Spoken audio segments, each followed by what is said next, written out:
So here we are, and Will Campbell, who had, as you were saying earlier, Chris, a rough postseason, a rough rookie season, and I'm reminded of his pushback on all the whole short arms thing. Well, now we've kind of learned that, some of those metrics are meaningless pre-draft, and we're getting closer and closer to the annual mecca of the useless metrics, which is the scouting combine. But some of them are useful. If your job is premised on your ability to fend people off with your arms, right? Large, fast, powerful, explosive individuals who have long arms too. If your job is to use your arms to fend them off and your arms are shorter than the ideal margin, it might complicate your ability to do your job. So, and I'm sure that's just one factor, but this guy was the 4th overall pick. And usually you pick a left tackle that high, you're getting a cornerstone who is going to be great from the get-go. He's going to be a multiple-time All-Pro. He's going to be a potential Hall of Famer, and it makes it glaring when you use a top 5 pick. I mean, we're into Tony Mandarich, Robert Gallery territory if the guy just doesn't pan out. And I think Will Campbell could still go either way, but this is some high-profile struggles that makes you wonder, like, unless he finds a way to grow his arms, what's going to get better come 2026? Yeah, I mean, that'll be the big thing. We'll be watching that. Now, I will say, right, I mean, he the stars kind of align for a stew of like, oh, it's not going to be good here, having to deal with an injury late in the year, miss football games, come back, and right away you're thrust into, oh, gosh, it's the Chargers, oh, gosh, it's the Texans, oh, my gosh, it's the Broncos, and then it's the Seahawks, where you couldn't seriously pick out 4 worst teams to play if you're a left tackle, especially one who's a rookie and then dealing with some injury. And I think we heard even after the game he was dealing with some injuries in his knee, even in the Super Bowl. So it all just aligned for a disaster for Will Campbell here the last month of the football season. Do I think he still could play left tackle? Yes, I do. I mean, we weren't questioning him like this in the middle part of the year when he was playing and everything was going the right way. So I do think we have to take into account injury. But your point, about the metrics and the arm length and all that, that's why somebody like me thought he was a better guard. I think if you ask 9 out of 10 people in the NFL, right, as I went through the draft process last year, I would almost say, I mean, it might have been more than 9 out of 10. Everybody kind of thought Will Campbell was more guard than tackle. And with the arm length thing, yes, we know numbers and things can be blown out of proportion and stuff like that, but one of the tried and true factual numbers as far as pass rushers and pass protectors is that it's few and far between when the arm length is not the right way. When it doesn't get to a certain measurement, it's like, oh, yeah, not many guys succeed at that position, pass rusher or left tackle, when it's not like that. And, of course, his arm length was under that threshold. We've got a few here and there throughout the years who have, beat that what do you want to say, that metric nonetheless. But, yeah, this is something that's going to be talked about. And I know they said they're going to keep him a left tackle, but there's a part of me still here to see. Let's see how free agency goes. They're going to say left tackle right now. But if there's a left tackle they can get out there and then move him to guard and make their offensive line better in totality with all 5, I still wouldn't be shocked to see that happen there in New England. The problem is quality left tackles are hard to find. They're hard to find. Because they rarely become free agents. Right. And you usually find them, there's 2 ways, top of the draft, or you get lucky and you develop Jason Peters into a left tackle, like you converted tight end, put a lot of weight on him, and all of a sudden you've got a guy that can play left tackle for years and years. So one of the issues, let's hear from him a little bit. I want to see and hear what he has to say before I pull a thread that I think is common to both Will Campbell and Drake May in the postseason. But here's Campbell on his decision not to talk to reporters at all after the 29-13 loss in Super Bowl 60. Tough loss, long year. Just a lot of emotions come with that. I just wanted to make sure that I had my head on properly before I said anything.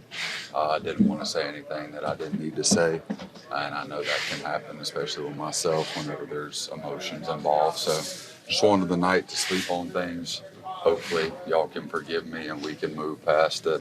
when I get emotional, I tend to have no mind, and that's not the way that I need to approach this thing. And like I said, I know myself, and if I would have spoken after, I would have said something that I didn't need to say.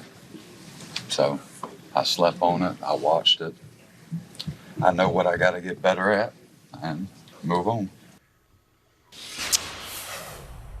Okay, this is I think, very important point. And this wasn't what I was alluding to earlier. The league expects guys to speak in those moments. Yeah. Now, we can have the conversation as to whether or not the league should, but the league does. They're expected when they're emotional, when they're raw, and when they're vulnerable to stand up there and talk. And countless other guys do it. So it was a very reasonable explanation from Will Campbell. Totally. Very reasonable.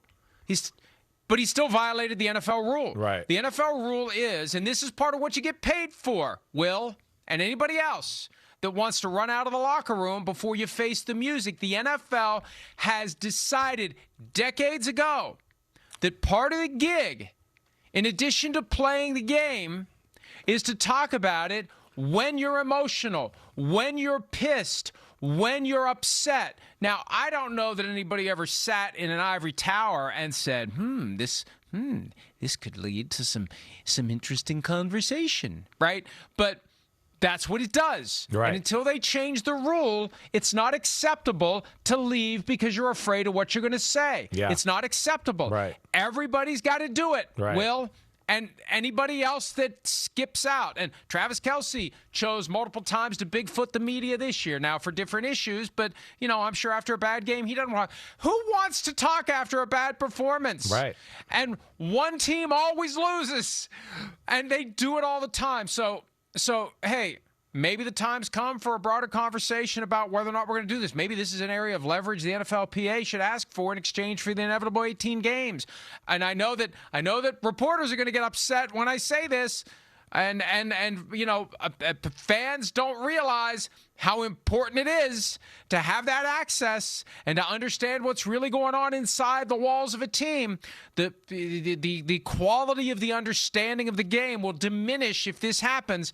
But if the league decides we don't need to do this anymore, then that's the only way Will Campbell is allowed to walk out without talking after a loss in the Super Bowl. He should have spoken under the rules that have been in place forever that are part of the structure of the game that paid him what he got paid this year, what he get paid next year, and what he get paid for the rest of his career. Yeah, listen, I hear you there. It's tough, and I certainly feel for the young man. It was a tough situation. There's no doubt about it. But was I shocked when I was doing the show right after the game, and they kind of put in the notes right there late Sunday night, like, oh, Will Campbell's not talking to the media? I was shocked, especially being from New England, where stuff like that doesn't usually go on. And Mike Vrabel football team, you wouldn't necessarily expect that from one of his guys. They kind of have that, hey, we're going to own it. We're got to answer the questions. It's, we're tough football, Patriot way, and we're going to sit up there and let you, have at it with us a little bit. So, yeah, I was surprised. And I think on top of that, too, of like we've seen guys go out there and emotionally talk and get dragged for it, and then we've seen guys avoid it and get dragged for it really hard as well, right?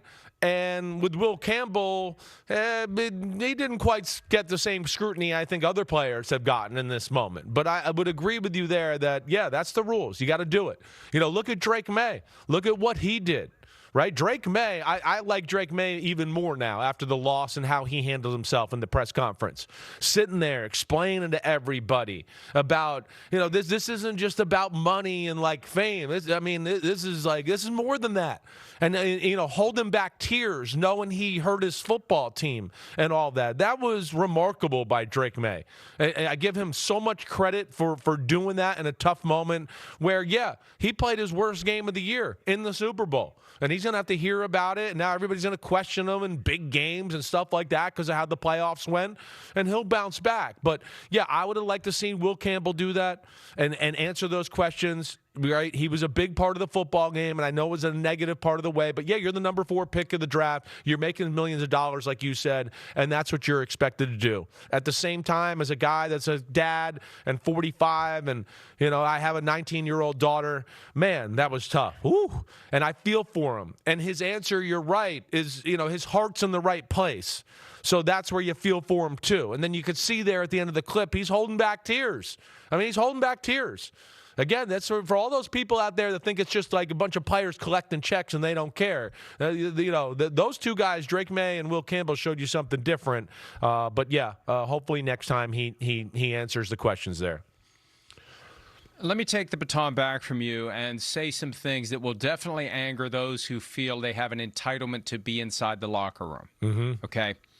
If we're truly going to care about the mental health of athletes, we need to have the conversation as to whether it's wise to subject them to immediate scrutiny, involuntary, subject to fine if you don't talk, immediately after one of the worst days of their lives, one of the worst games of their lives, or any garden variety loss where something weird happened, threw an interception, fumbled the ball. Like, if we truly care, if it's not just we're saying this because we have to say this, that we care about the mental health of players. If we truly care about the mental health of the players, we need to have the broader conversation. We need to go back to how this all started. When the NFL was viewed as less credible than pro wrestling, they needed ways to attract coverage. They needed ways to get people to cover the games, so they would write about the games. So when people opened their newspapers, they'd see stories about the games to make the people more inclined to attend the games or watch the games. It's all part of the marketing of the sport. You could make the argument that the sport now markets itself, that you don't need to send reporters into a locker room after a game. And I know with every single word I say, there are going to be reporters who are like, out there. Email Florio. Email Florio. Do we really need, listen, if we're going to care about the mental health of professional athletes, do we really need to force them in their darkest moments to do something they don't want to do? Does that help? Now, maybe it's therapeutic. Maybe Drake May walked out and said, I think there's man, some that there. was great. Right. I feel better now. Right. I feel better now. That was awesome. That was, yeah, hey, oh, wow, I'd like to do that after every shitty game. Yeah, I'd love to. Yeah, so I think we need to be willing to have the conversation. And I'm not saying that reporters should be barred from the locker room at all times. Maybe during the week is fine. But after a tough game, if we care about the mental health of the athletes, and I know I'm repeating myself, but I think we need to, anyone that is inclined to fight me on this, verbally or otherwise, needs to ask, if you truly care, don't be afraid to have the conversation.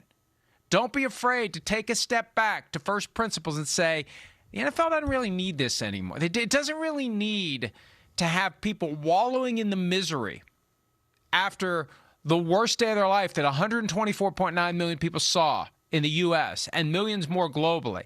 Aren't really entitled to have Will Campbell blow a gasket on live TV. Like, who does that benefit?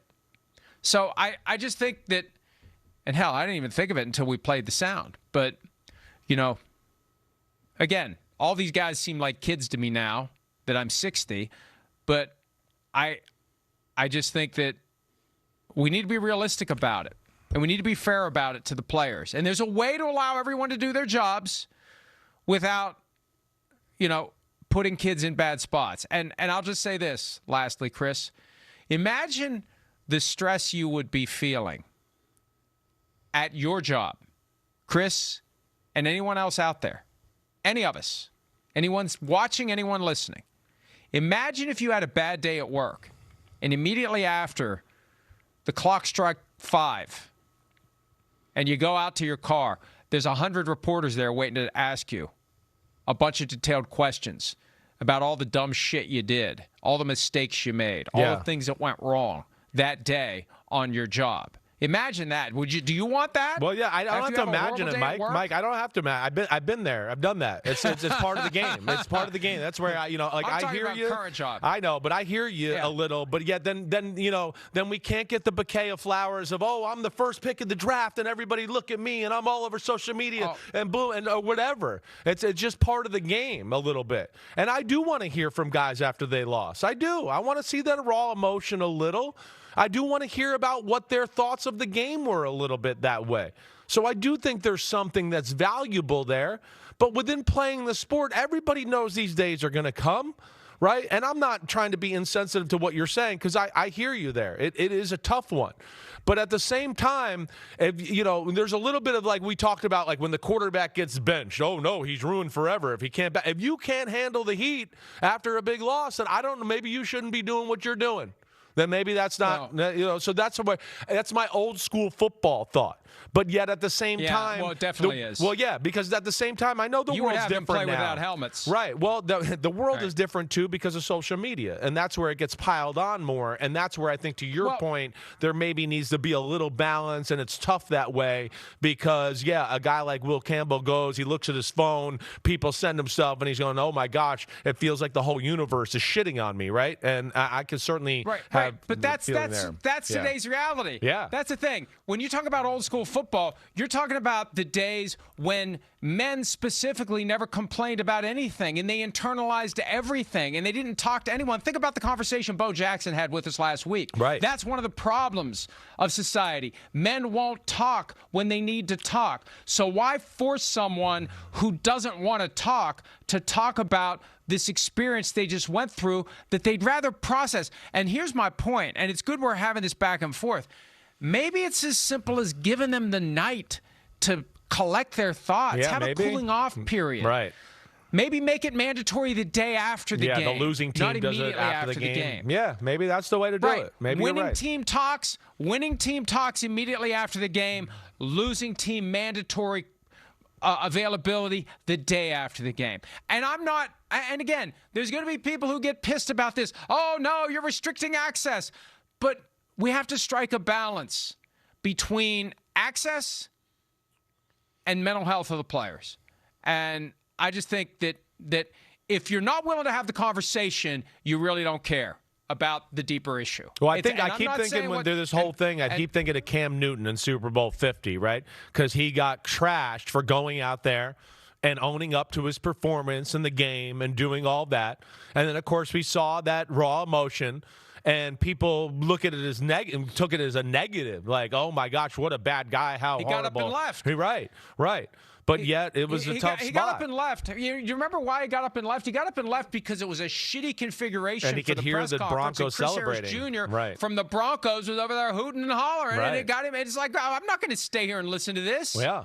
So anyway, it's a fun conversation. Right. But please, before anybody out there that's going to take my words and twist them, I'm not advocating an end to locker room access. We are having a conversation about whether there should be a conversation as it relates to the losing team. Should there be a cooling off period for the losing team? And the Will Campbell, the fact that he didn't speak after the game, and he gave a very compelling and articulate and thoughtful response that has fueled 20 minutes of content today. So thank you for that, Will Campbell. So there's two sides to this. Right. The old school, this is how we market the football side. And the new school, do we really care about these human beings who look like cyborgs when they're in uniform, but they're human beings inside? Do we really care about these human beings and how they deal with these situations? Or is our attitude going to be, hey, this is what you get paid for, suck it up and go do it? Yeah, no, I hear you there. It is a good conversation. There's no doubt about that. Yeah, I tend to be a little bit more of the old school way, but not so that I'm just going, oh, I'm totally insensitive and can't hear the other side, and maybe go, maybe there is something to adjusting this a little bit. You know, like you said, when you did say, hey, maybe you wait the sleep on it, then answer the questions. When I did hear that, I kind of was like, oh, I do like that to some degree. Sorry. Hi, it's Mike Florio. Thanks for watching PFT on YouTube. Hit subscribe for the latest news and analysis from Pro Football Talk.